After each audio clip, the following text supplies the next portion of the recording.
और जो आपकी समस्याएं में सुनने में आई, इसमें दो चीज़ें जो है इस विषय के साथ जो है समक्ष निकल के आती है कि एक तो हम भीमराव अंबेडकर जी के जीवन से प्रेरणा लेते हुए हमें सरकार का विरोध करें, क्योंकि इनको भी जो है वो चुनाव जीतने नहीं दिया था और लगातार इनको जो है कहीं ना कहीं से हराने का प्रयास भी किया और सफल प्रयास भी करे। पर जिस प्रकार से इन्होंने जो है संविधान की रचना करनी थी, इनको संविधान निर्माता भी बोला जाता है, तो इनके लिए कई बड़े नेताओं ने जो है वो अपनी सीट को छोड़ा भी।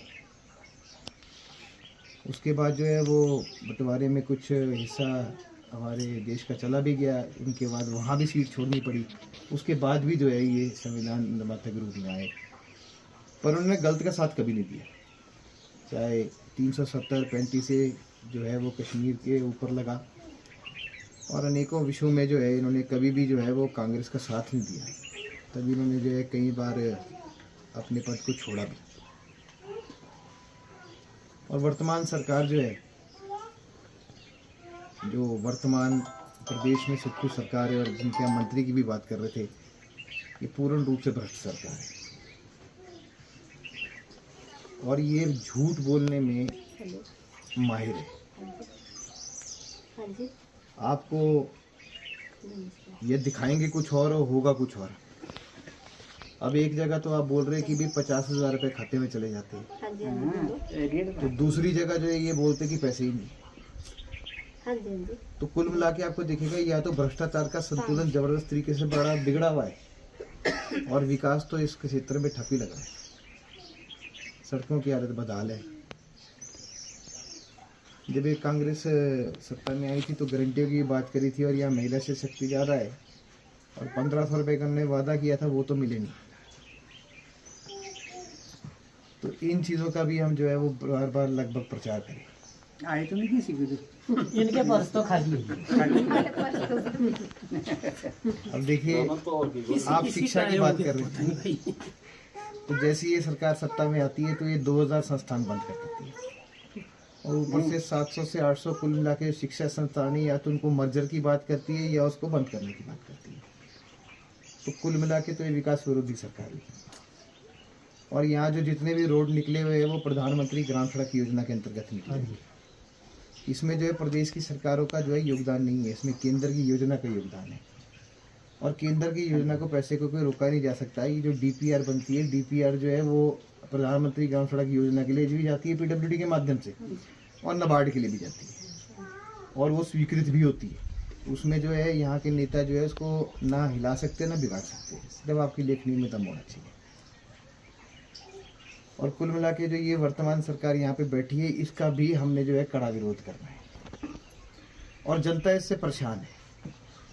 भले आपको लगता होगा कि ये वोट जो है खिसकाने के प्रयास में करेंगे, दबाव के प्रयास में करेंगे, किसी प्रयास में करेंगे, पर अगर जनता के साथ आप बात करेंगे तो जनता सच में परेशान है। और इनके कृतज्ञ ऐसे है कि अभी आज जो एक चीज़ चली है कि ये सरकार का जो एक बिल है वो जनता के समक्ष आया कि उसमें 75 जो IAS ने भोजन कर लिया अपने परिवार के साथ और बिल GAD को भेज दिया जाता है क्लियर। और इसी प्रकार जो है अभी ओकोर में जन्मदिन की पार्टी होती है, उसमें जो है बिल जो है 6.5 लाख का चले जाता है। तो कुल मिला के कोई अच्छी सरकार नहीं चल रही है। तो कुल मिला के जो है आप अपने संगठन की शक्ति को जाने और एक सकारात्मक प्रचार के साथ आगे निकलिए, नकारात्मक पीछे रह जाएगा। अपनी लाइन को आप ज़्यादा लंबा खींचिए, ये सरकार की लाइन पीछे रह जाएगी। और जिस प्रकार से अभी आगे का विषय जो है वो हमारे प्रदेश के महामंत्री रखेंगे, पर जिस प्रकार से हमारे संगठन की शक्ति है, हमारा अकेला संगठन है जो 8000 बूथ प्रदेश में है, तो 8000 के बूथ अध्यक्ष आपको नियुक्त मिलेंगे। 8000 बूथ यहाँ पे है तो 8000 BLA और बूथ पालक आपको नियुक्त मिलेंगे। और कहीं ना कहीं आपको जो कार्यकारिणी आपकी 21 की कार्यकारिणी होती है तो आपको लगभग वो नियुक्त ही मिलेगी। तो आपका संगठन विराट है, अपने संगठन पे आप भरोसा रखिए और जो आपके संगठन की शक्ति है उसी से आप जो है इस सरकार का सामना करें। और जिस प्रकार से हमारे संगठन का किसी भी प्रकार की नीति होती है, उसमें आप देखिएगा कि केंद्र से जितनी भी योजनाएं आएगी, प्रदेश केवल उसके ऊपर चल रहा है।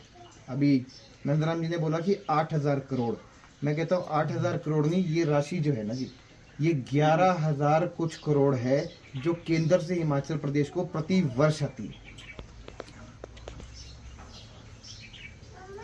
स्वास्थ्य सेवाओं के लिए आपको जो है वो केंद्र ने स्कीम बना के दी थी, और आयुष्मान भारत के नाम की स्कीम थी, वो गरीब तबके के लिए थी। और हिमकेयर योजना जो है वो जयराम ठाकुर जी ने शुरू करी। अब इस सरकार ने इस योजना को ठप कर दिया, बंद कर दिया। अब ये बात कर रहे हैं कि इस सरकार में हिमकेयर योजना को इंश्योरेंस प्लान के साथ बनाने की कोशिश करेंगे। इसका मतलब ये योजना को ध्वस्त करना चाहते हैं। ये पहली योजना। आपके घर में सिलेंडर पहुंचा, गरीब के घर में, यंगे बैठे हैं।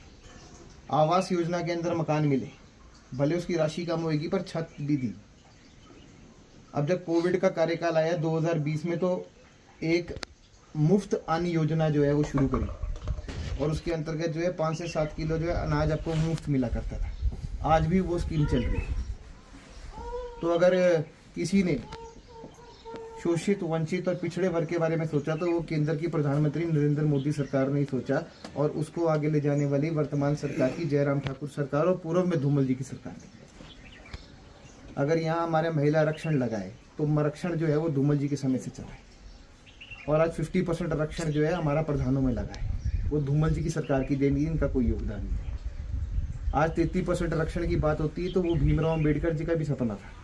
उन्होंने उस समय जो है वो वंचित वर्ग के लिए जो है उन्होंने आरक्षण मांगा था, आज भी वो चल रहा है। तो कुल मिला के